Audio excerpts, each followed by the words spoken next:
emotionally. There must be programs that will teach motherhood, that will teach womanhood, that will teach sisterhood, because women, we hate each other. We're always thinking we're competing over nothing I don't understand. We see another woman, see that one, what is she be?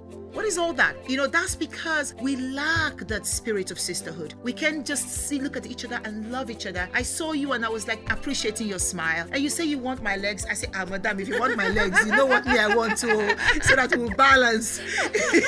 You understand? We were playing. We never even met each other, but we felt like we've known each other for so long. That's called sisterhood. And in order for you to appreciate sisterhood, you must appreciate motherhood. Every woman is a mother, whether you have a child or not. You're a mother. You're a mother to that man, to that girl, to that child. It's your responsibility to take care of everyone in your environment. And that's why it's important that men understand that a woman needs to be happy. They need to nurture women. When you're nurturing a woman, it doesn't show weakness. As a matter of fact, it shows strength in a man. And when you nurture a woman, your life will be perfect, because she will make all the sacrifice in the world to look after you, because you respect her, because you nurture her. So if she have to sell all her wrapper to help you with that business, she will do that because you respect her, because you acknowledge her love. You understand? So it's important that we understand the role of women in our families and in society. Now, the youth, I tell you, it's easy to be a failure.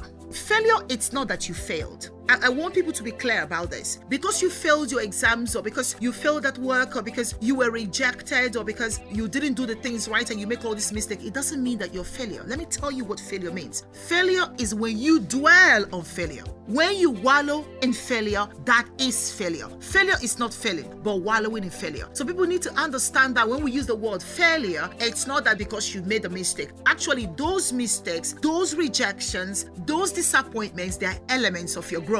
So you must understand them and learn the lessons there are to learn and rise again. It's not how hard you fall, but how well you rise when you do that defines your strength. No, it's okay to fall.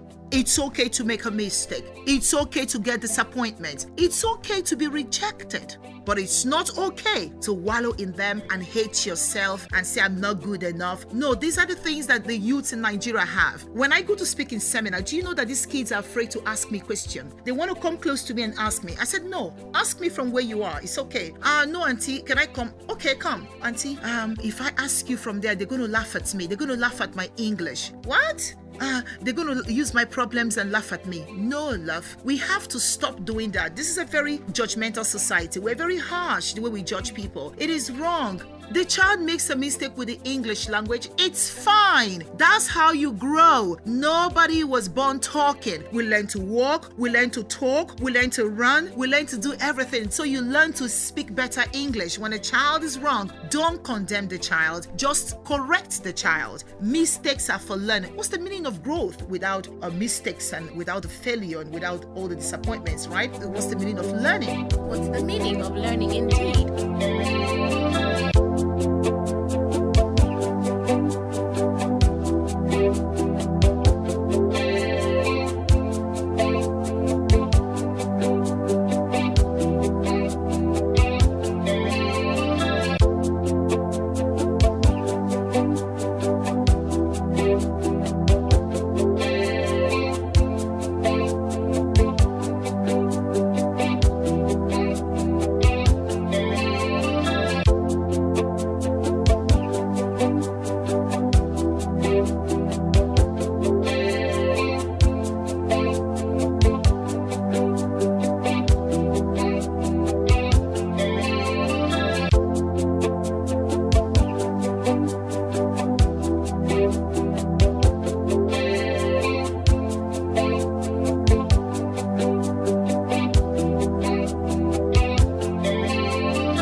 it will be that men, you have to nurture your woman. You heard the Enigma herself. She says when you nurture a woman, it really shows how strong you are. And it was Shaggy who said in his song, don't you ever underestimate the strength of a woman. Yes. Now, coming back to the strength of a woman, Nigerian women, what is the one thing that they desire so much from your experience working with them that they don't have? Self-love.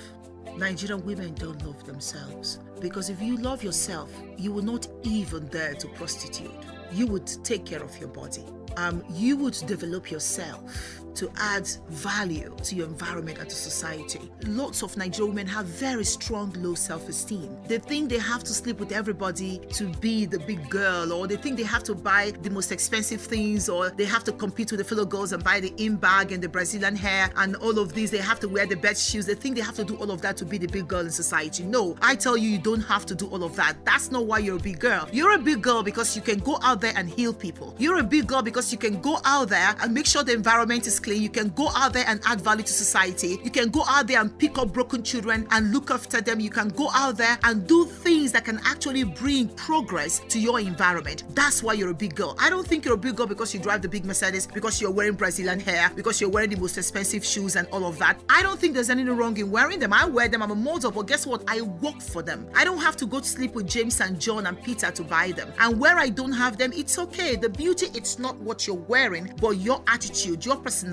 If you feel beautiful, you project that perfection, then you make what you're wearing look beautiful. You can wear a $5 dress and then you make it look like $1,000. This dress I'm wearing, I bought this material in Nigeria. I made this dress. Probably the most I spent is like 30,000 naira. In America, I spent $3,000-$4,000 to buy one dress. Here, I'm wearing a dress that is $200. And I'm still the same personality. I didn't change. I'm still Eeefy. I'm still with my shoulder highs and still smiling and still being beautiful. But look at the gap of how much difference. This is $200 if you do the exchange rate, and over there is $3,000 dress, but I'm still the same person. So that is to say that it's not the price of the dress, it's the potency of your spirit. So Nigerian woman, you don't have to compete with each other. You don't have to wear the Brazilian hair. Even your natural hair can be nurtured and taken care of. It's a nice haircut, it's taking a nice shower, smelling nice, it's having a beautiful attitude. It's all about your spirit. It's all about your beautiful attitude. When you walk into the room, everybody's happy to see you because you bring joy. That's your substance. And so you need to learn the little money that you spend to buy Brazilian hair, use that to start a good business so that you don't have to run around with men messing up your body. Start a good business. That money for Brazilian hair, that money for the big handbag, put it together,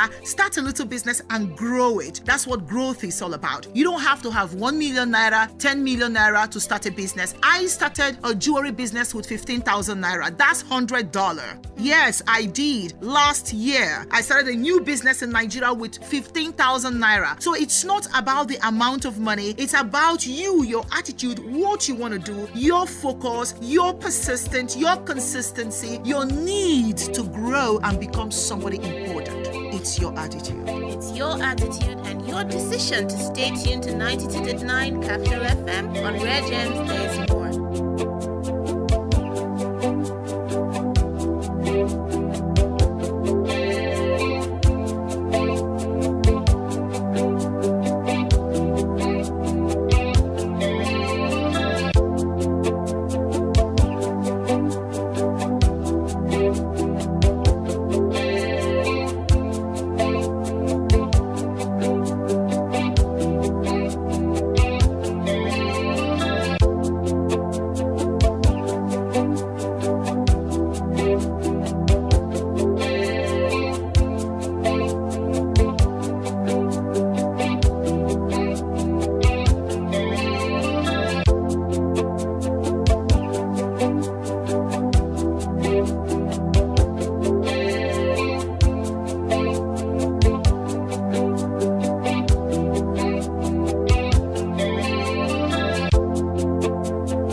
Now tell me, with what you've come back to do the program with the youth, and the women, because I see the women are involved as well. Yes, very important. How do you plan to bring about this change in orientation? How far so far? I started first doing the little seminars because first of all, I had to study the environment. I left home when I was a teenager. So it's been so long to try to understand Nigeria and the environment. And then I created this program, this patriotic movement, and I wanted a platform from government because I wanted a state-to-state movement where you promote the peace, the unity, and the patriotism. It's impossible for us to heal and build Nigeria without peace, unity, and patriotism. It takes a collective effort. And what I mean by it doesn't matter where you are in Nigeria, where you come from, we're all equal citizens. And so we're all equally responsible for the ills in our society. And we're all equally responsible to heal and build our nation. It's not just a problem of government. It's not just a problem of Igbo, Hausa, or Yoruba. It's everybody's problem.